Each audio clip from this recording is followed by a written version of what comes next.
یہ اس گاؤں کی خوش نصیبی ہے کہ جن کی توفیق اللہ تعالیٰ نے اتنا بڑا ادارہ اس گاؤں کو عنایت فرمایا۔ اور ابھی میں نے کیونکہ مختصر وقت ہے، اذان 7 بجے ہوگی، اس لیے مختصر ہی ٹائم میں چند باتیں آپ کے سامنے کروں گا۔ ابھی میں مدرسے کے تمام نتائج دیکھے، سارے درجات کا جو امتحان ہوا ہے وہ نتائج میں نے اپنی آنکھوں سے دیکھے ہیں، سنے ہوئے نہیں بلکہ وہ میں نے اپنی آنکھوں سے دیکھے ہیں۔ رب کی قسم اتنی خوشی ہوئی دیکھنے کے بعد کہ ہر ایک درجہ اپنی رعنائی اور زیبائی پیش کر رہا ہے۔ بہت اچھا نتیجہ، لکھنے والے لکھنے پر مجبور ہوئے۔ وہ نتیجہ در حقیقت ان کے قلم نے نہیں لکھا بلکہ رب ذوالجلال نے ان کے ہاتھوں سے وہ نتیجہ لکھوایا ہے اور دل میں اپنی رحمت سے وہ مفہوم ڈالا ہے کہ انہوں نے فرشوں کے اوپر اتارا۔ بچے بچیاں سبھی اللہ کے فضل و کرم سے ایک پر ایک اور اعلیٰ درجے کے نمبرات کے اوپر فائز ہیں۔ شاندار کارکردگی ہے۔ مجھے یہ بات کہتے ہوئے کوئی تردد نہیں ہو رہا ہے کہ آدمی جب قریب سے دیکھتا ہے تو کچھ اور، دور سے دیکھتا ہے یا سنتا ہے تو کچھ اور۔ اگر میں ان نتائج کو اپنی آنکھوں سے نہ دیکھتا تو شاید میں تاثر کسی کے کہنے سے ہرگز نہ دیکھا اور میں یہ سمجھتا کہ لوگ مبالغہ کر رہے ہوں گے، لیکن چونکہ سارے پرچوں کو جو امتحانات کے پرچے تھے وہ میرے سامنے آئے اور میں نے ان تمام پرچوں کو خود دیکھا، پڑھ کر کے دیکھا، ان کے نمبرات دیکھے، ان کی جو کتابیں ان کے اوپر درج ہیں وہ دیکھی اور اس کتاب کے سامنے نمبرات دیکھے۔ پھر میں نے یہ دیکھا کہ امتحان لینے والے ممتحن کون ہیں، پھر انہوں نے لکھا کیا ہے، انہوں نے نتیجہ اس کے اوپر کیا چسپاں کیا ہے، رپورٹ کیا لکھی ہے، اس کو دیکھنے میں ہی اتنا وقت لگ گیا کہ جو میں تاخیر سے آپ کے سامنے حاضر ہوا، ورنہ میں اس سے پہلے یہاں پر بیٹھ سکتا تھا۔ دیکھا، اچھا لگا، خوشی ہوئی۔ اللہ تعالیٰ ہمارے ان بچوں کو جنہوں نے محنت کر کے نمبرات حاصل کیے ہیں، اللہ تعالیٰ ان کے مقدرات کو بلند فرمائے اور ان کے علم میں برکت عطا فرمائے، ان کے سینوں کے اندر نورانیت پیدا فرمائے، اور جن اساتذہ کرام نے ان پر محنت کی ہے، پڑھایا ہے، ان بے زبانوں کو زبانیں دے کر کے زبان داں بنایا۔ اور سچی بات یہ ہے کہ ہمارے یہ بچے جو مدارس کو حاصل ہوتے ہیں، ان مدرسوں میں آنے والے بچوں کو تو کمزور سمجھ کر کے شاید بھیجتے ہیں۔ یہ لوگ تو ایسا کمپٹیشن کا دور ہے کہ جو ہونہار بچہ ہو وہ کالج کی طرف یا اسکول کی طرف لگا لیا جاتا ہے۔ اور دیکھو ضرورت بھی ہے اس وقت میں، اس تعلیم سے جو اس وقت میں اصلی تعلیم ہے وہ نہیں پھیرا جا سکتا ہے۔ ہوگا ایک زمانہ کہ جب انگریزوں نے ہمیں ستایا تھا اور قرآن کریم کی مخالفت میں انہوں نے اپنی حد سے بڑھ کر کے کارہائے بد انجام لیے تھے، اور انہوں نے قرآن کریم کے ساتھ جو زیادتیاں کی تھی وہ بیان سے باہر ہیں۔ قرآن کریم پڑھنے والوں کے ساتھ جو زیادتیاں کی تھی وہ زبان کے اوپر لا بھی نہیں سکتے ہیں، روئے کھڑے ہو جاتے ہیں۔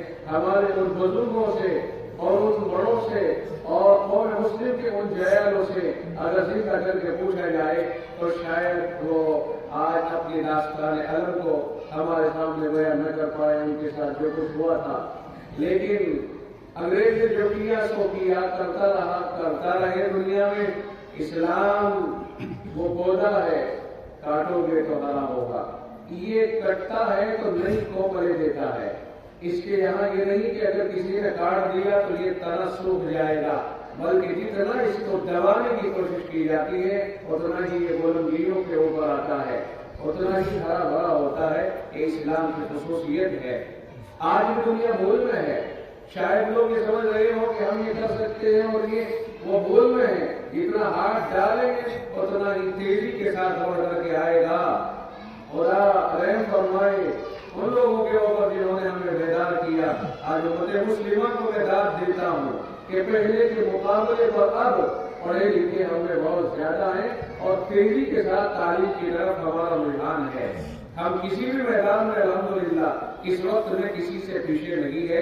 اگر کوئی غور کر کے دیکھے، ہاں اگر کوئی سودیلا بن بنتے وہ ایک الگ بات ہے، وہ ایک دنیا الگ ہے اور دنیا کا کوئی علاج نہیں ہے، لیکن سودیلا پن بنتا گیا۔ دیکھو بھائیوں نے یہ سیدنا یوسف علیہ السلام کے ساتھ سودیلا پن بنتا تھا، ان کے ساتھ بنتا اپنی جگہ انہیں کنویں میں ڈال کر یوں سوچ کر کے چلے گئے ختم ہو گئے یوسف، ارے بھائی یوسف علیہ السلام کو پھر اللہ نے جہاں پہنچایا وہاں بھائی سر مسجود تھے، سر نبو تھے، اللہ تعالیٰ نے وہ مقام دیا۔ تو جو اسلام کو نیچے دھکیلے گا اور کسی مسلمان کی کارکردگی کے اوپر دباؤ بنا کر کے نیچے کو اتارے گا، وہیں سے یہ بلندیوں کے اوپر اس کا رول ہی الگ ہوتا ہے۔ زمین کے اندر تو جڑیں نظر آتی ہیں مگر اس کی پوپلیں آسمانوں کو چھوتی ہوئی نظر آتی ہے۔ الاسلام یعلو ولا یعلا، اسلام بلند ہوتا ہے مغلوب نہیں ہوتا ہے۔ بظاہر اگر سے سب جھکا نظر آتا ہے لیکن سب بلند وہی ہوتا ہے جو پھلدار ہوتا ہے۔ جو اللہ تعالیٰ نے بلندیاں انہیں کو عطا فرمائی ہیں جن کے اندر جوہر رکھے ہیں، جن کے اندر ثمرات رکھے ہیں، جن کے اندر خوبیاں رکھی ہیں، اور جس میں کوئی خوبی ہی نہیں وہ کیا مقام پائے گا؟ پیسہ ہر جگہ کارآمد نہیں ہوتا، قابلیت کارآمد ہوتی ہے۔ تو بہرحال اس وقت میں اب یہ کر رہا تھا اصلی علوم کی ہمیں ضرورت ہے، اور اللہ کا شکر ہے کہ قوم مسلم تیزی کے ساتھ آگے بڑھ رہی ہے۔ مدرسوں کی طرف جو آنے والے بچے ہیں ان میں سب نہیں بلکہ اکثریت ایسوں کی ہوتی ہے کہ جنہیں یا تو اپنے بچوں میں ہلکے پن سے تعلیم کیا جائے، ہلکا سمجھا جائے، یا پھر ان کو یہ محسوس ہو کہ یار اس کو پڑھانے کے لیے بہت خرچہ چاہیے، میرے پاس اتنا خرچہ تو ہے نہیں، اس کو مدرسے میں ہی بھیج دینا بہتر ہوگا۔ وہ بھی سمجھتے پوچھتے ہیں مجھے صاحب آپ کچھ ہندی وغیرہ بھی پڑھا رہے ہو کہ نہیں پڑھا رہے ہو؟ اگر وہ کہتے ہیں ہاں پڑھا رہا ہے، اچھا ٹھیک ہے، تو یہ بچہ ہے اس کو یہ تعلیم کر لو کہ مطلب یہاں ایسا ہوگا، پڑھے گا، پل جائے گا، پڑھ جائے گا، دونوں کام ہو جائے گے، اور اللہ کا شکر ہے وہ بھی فری میں ملتا ہے۔ آپ ہمیں کیسا ہی بچہ دے دو، اندھا لنگڑا کانا لوٹیا جیسا چاہو ویسا دے دو، ہمارے یہاں تو سب کی خبر ہے الحمدللہ۔ اور دیکھو تم ہی چلیں گے، تمہارے بچوں کے اوپر خرچ کر دیں گے، مانگ کر آئیں گے، تمہارے بچوں پہ خرچ کر دیں گے، فیس ویس بھی نہیں مانگیں گے، اور تمہیں حافظ بھی بنا کے دیں گے، عالم بھی بنا کے دیں گے، مفتی بھی بنا کے دیں گے۔ کوئی یہ کہتا ہے یہ مدرسے ناکام ہے، بیکار ہے۔ مدرسوں نے قوم کو پیچھے دھکیل دیا، بہت زیادہ بہت سے لوگوں کو ایسے کہتا ہوا سنا گیا ہوگا کہ مدرسوں نے بہت پیچھے دھکیل دیا تھا، اور مدرسوں والے بالکل ترقی کے دشمن ہوئے جا رہے ہیں، قوم کو ایسی پٹی پڑھاتے ہیں کہ قوم کو آگے نہیں بڑھنے دے رہے۔ تو یاد رکھنا مدرسے اپنے مشن میں 100% کامیاب ہیں، کوئی انہیں ناکامی کا تانا نہ دے، اور کوئی انہیں ناکامی کا تانا دے کہ اپنی زبانیں خراب نہ کرے، اپنی عاقبت کو برباد نہ کرے، اس لیے کہ مدرسوں نے تمہیں انجینئر اور یہ ڈاکٹر اور جج اور یہ سپاہی دینے کا وعدہ نہیں کیا تھا۔ مدرسوں نے اس موقع پر جب اسلام کو مٹانے کی 100% کوششیں جاری تھی اور علماء کو جیلوں میں ہی نہیں بلکہ درختوں کے اوپر پھندے باندھ کر کے پھانسیوں پہ لٹکایا جا رہا تھا اسلام کو مٹانے کے لیے، اس وقت میں جب اماموں کو مٹا دیا، ختم کر دیا، مدرسے ویران کر دیے، قوم کے پاس جنازے پڑھانے والے نہیں نظر آتے تھے، تو اہل مدارس کے سر جوڑ کر کے مدرسوں کو قائم کیا، دارالعلوم دیوبند جس کا مرکز رہا، پھر اس کے بعد تحقیق میں پورے ہندوستان میں غیر منقسم ہندوستان میں اداروں کا خیال پھیلا، تو انہوں نے آپ کو مسجدوں کو آباد کرنے والے امام دینے کا بیڑا اٹھایا تھا، آپ کے جنازے پڑھانے والے دینے کا وعدہ کیا اور بیڑا اٹھایا تھا، آپ کی مسجدوں میں مؤذن تیار کرنے کا بیڑا اٹھایا تھا۔ ان مدرسے والوں اور ان علماء نے آپ کے لیے اس طرح کے آپ کو مفتی دینے کا، آپ کو مسائل بتانے والا دینے کا دعویٰ بیڑا اٹھایا تھا۔ آج یہ 100% کامیاب ہے۔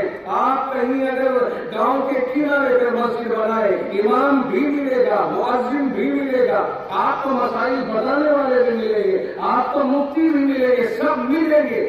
ہر چیز اللہ تعالیٰ نے ان کے ذریعے آپ کو پوری امت مسلمہ کی رہنمائی کرنے کے لیے جو بیڑا انہوں نے اٹھایا تھا اس میں 100% کامیاب ہے۔ آپ کے گھروں میں ہر گھر کے قریب مولوی اور حافظ اور مفتی پہنچا دیا ہے، کوئی انہیں ناکامی کا تانا نہ دے۔ ناکامی کا تانا کھانے کے لیے یہ نہیں ہے، ناکامی کا تانا کھانے کے لیے کوئی اور ہوگا۔